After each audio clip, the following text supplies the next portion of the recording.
Hey everyone, this is a follow-up video to the one I did on should you buy an LFP rear-wheel drive Model 3 or the long-range Model 3. And there's a lot that's changed in the last year that's going to make buying hopefully less confusing through this video, but just let you know that there's a lot more flexibility and options. Too many options can be confusing, but after this, hopefully you'll know either A, what you're going to buy between a Model 3 versus a Model Y and which one, and what are the main differences from my personal experience and things that I've read as well, or what you may want to investigate.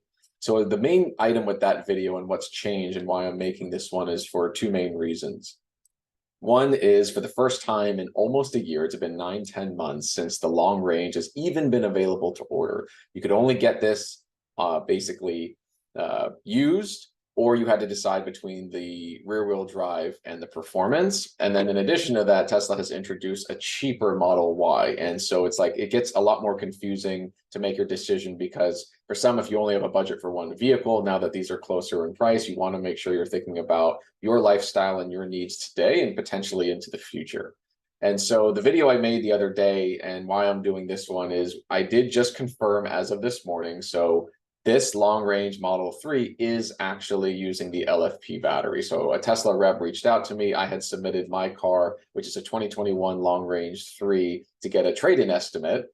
And for those that don't know, yes, Tesla does do trade-ins. And the main benefit there that I've understood for trade-in is if you trade in your car, it will reduce the purchase price so that you're only paying tax on what's left over. So there's some benefit, even though it may not be the best price you could get versus a private party sale, something to think about. But then the Tesla rep followed up. It's like, hey, you sent in your car for trade-in, any questions that you have? And I just said, hey, can you confirm? Because this does impact the buying decision, especially if I know I can charge the vehicle to 100%, which is one of the main benefits of LFP versus the traditional NCA-based battery, or the 4680 cells even that Tesla's producing out of Austin. The main benefit, if I can charge to 100%, that's a factor because charging to 80 to 90%, that's anywhere between like 30 and 50 mile range of daily difference. And so he did confirm this morning. He sent me a text that said yes, the new long range is LFP, and that is the reason why the tax credit is only half, is because that battery is from China and there are requirements for what needs to be made in North America to get the full 7,500 tax credit. So that's something to think about. I think this is a genius move by Tesla. There is, that tax credit will be a factor for some making their buy decision. But the main thing for them is this kind of eliminated a thought for someone buying Tesla is like, is it the 3 standard range or is it the long range? And charging percentages, and like if you don't have to think about that and just say, hey, the average buyer that's buying this car, you can just charge to 100%, don't even worry about it. That makes things so much easier without having to think about it, and the buy and ongoing maintenance of the car will just be a lot better. So the high level thing is this is a $40,000 car. They just raised the price by $250 recently, but you're looking about 36K plus tax, delivery, and any other items in your area. Check out your utility and state incentives, and if you're eligible for the federal tax credit, that's awesome. But it's about 36K post-tax credit. The long range is now about 44 after the 3750. And then, of course, the performance is going to bring that down near the price of the long range, but you are going to get a lot less range, different, wheels, different suspension, a couple of factors there. It's going to be a lot faster, but generally between the standard range 3 and now the long range, I think this is going to end up at like 330 plus, because this is going through EPA testing at the moment so that they can advertise what the EPA rated range is with the new LFP battery. But every day, you're going to be getting 320 plus miles every day. And that's usable range versus even the one that I have, which was at the time rated 353 on the old battery. And then right before it got discontinued in 2022, it got up to 358. At 80 to 90%, you're getting between 287 and about 315, 310 miles on daily usage. So this one already is going to have more range than the previous Model 3 every single day that you get to use it. And that just is more power as well to run your AC longer, to run the security system with Sentry mode, and idle state for those of you that don't have home charging or live in an apartment complex or just don't have easy access to charging. This becomes a lot easier to recommend the LFP version because you can charge it to 100%.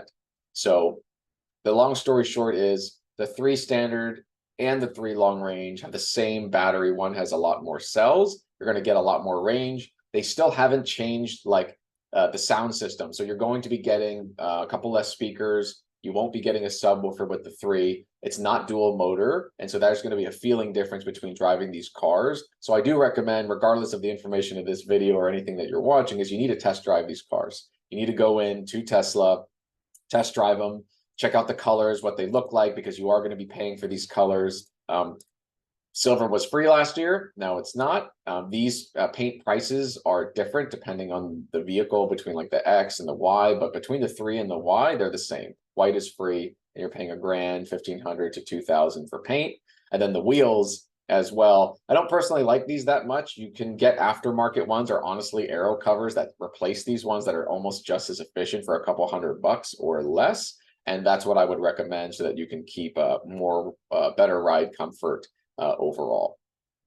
So that's the Model 3, and I'll show you my vehicle. And the big difference between now, if you decide between the 3, is now deciding, well, do I buy a Model Y? And why would you buy a Model Y? There's a lot of reasons for that, but the main, I think, top 3 reasons why some are considering the Y these days is for function. So you're going to get more spirited, lower to the ground, more fun driving with the 3, because it's simply just a faster car that's lighter, and you'll test drive it and you'll feel the difference between an SUV. This is still plenty fast, right? Most cars are not 0 to 60 in 5 seconds on the new standard, the lower range Model Y. Now the Model Y long range can go to 0 to 60 in 4.8, but these are all dual motor.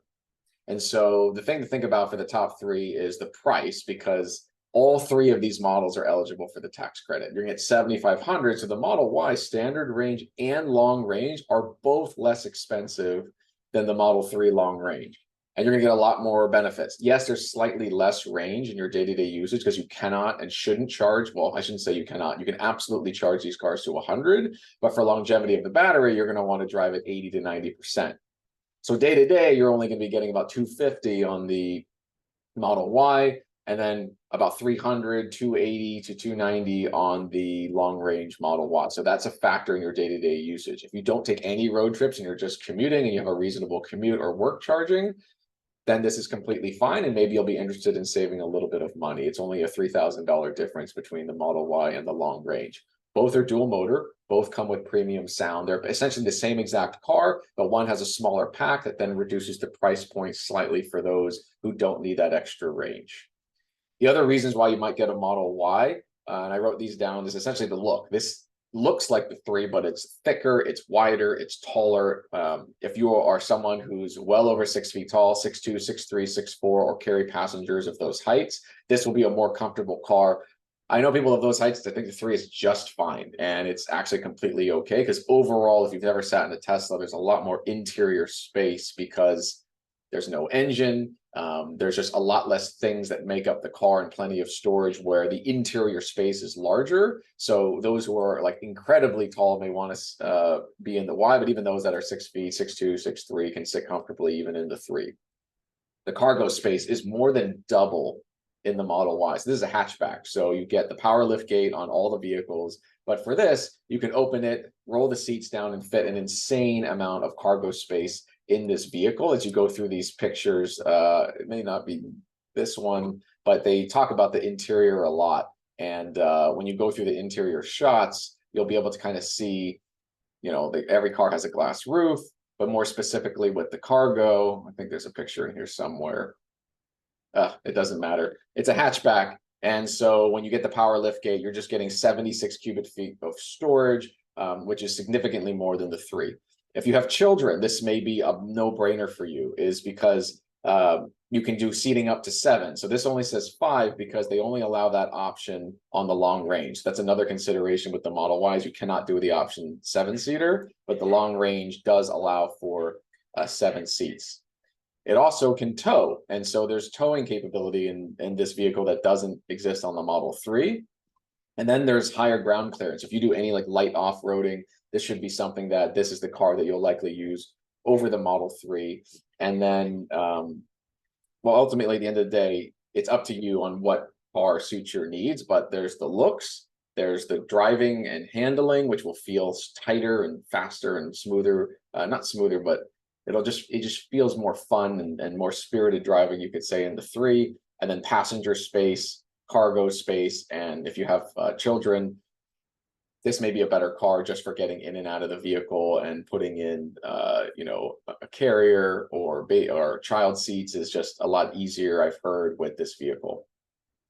Now, something to think about as well with these cars is, if you may have noticed, if you've been looking at these for a while, is the front of the cars are missing these. It's kind of like this. This is the tow hitch, but if you have a used car or a car from a year or two ago, you'll notice that there's these like little holes into the front of the car, and that's for the ultrasonic sensor. So something to think about, and this is something that I think Tesla will solve over time with their over the air software updates, is essentially they're relying on Tesla Vision, and what that is software that's been integrated with their cameras on the car to help predict a lot of things like autopilot and keeping you in a lane and going forward and back. It also is used for parking. And when you're pulling up to a space, the ultrasonic sensors can go down to the inch. It's so accurate. So it's 14 inches away from hitting something. When you're parking front or backing in, you can take out a measuring tape and it's 14 inches. And we've been seeing a lot of stories about Tesla Vision. And since they removed the ultrasonic sensors, they're relying on software and the vision of the cameras to determine the distance of objects that are away from you. And it feels like they just have a lot of work to do in that area. So that's something that will improve over time, but it could be a factor in buying a new versus a used vehicle. So the short of it is, Model 3 and Y are now better than ever, except for the ultrasonic sensors. The pricing should be pretty great. One thing to look into is, if you are going to use this for business purposes, the income limits, which are 150K single, 300,000 joint, are lifted if you use this for business purposes, and I believe leasing. So that's something you're going to want to look more into, is if you are not going to meet the eligibility for the income, if you use these for business purposes or through a lease, you can avoid that and receive different benefits of the tax credit through both of those options. Now, the last thing I want to finish on is, for those who have either watched my LFP video versus the traditional battery, is the other great thing, and the main items with LFP that I wanted to talk about is, if you are looking at Tesla and you are looking at the Model 3, now that the long range is finally LFP, the reason why I've been such a proponent of LFP in generally all climates, because generally the thought was, even though all EVs are not great in super freezing temperatures, you can precondition the battery and warm the battery up, and so it pretty much negates the cons there. But the main benefits for the LFP overall were, this thing can charge to 100% and be okay. It's not going to stress the battery like it did the previous one, and it's going to degrade less over time. The second benefit is that this is what you'd almost call the million-mile battery. The cycle life, so charging and discharging the cells, will last hundreds of thousands of miles longer than the previous battery. So the cycle life for fully charging and discharging is 2 to 3x the previous battery, and that's well beyond what most people keep their car. So these batteries are expected to last well over 500,000 miles to 700, 800,000 miles, no problem, and with little degradation, that it's not going to be like, half the battery capacity than it would have been in the old battery with significantly less miles.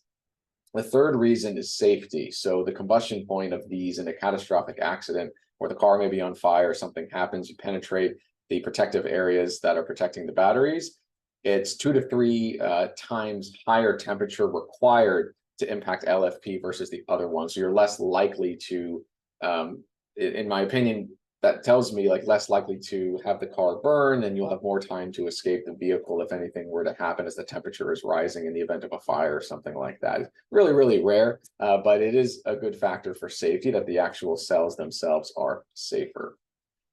So overall, I hope this information was helpful. And if you are looking at used cars, I have a video on that, and we should start to see the used market go down further as they make more vehicles. One of these years, when the supply is just so high, and we can start to see these cars hopefully go under 25,000 or at 25,000, as the tax credit works on used EVs, but the sale price has to be 25K or less, and I believe there's income limits there. allowing more people to kind of experience these vehicles than ever before. And next time we do talk, I anticipate even more price changes between 250 and $500. I can imagine over the coming months, as we've been seeing that all the time. So I hope you enjoy this. Happy Sunday and good luck. Take care.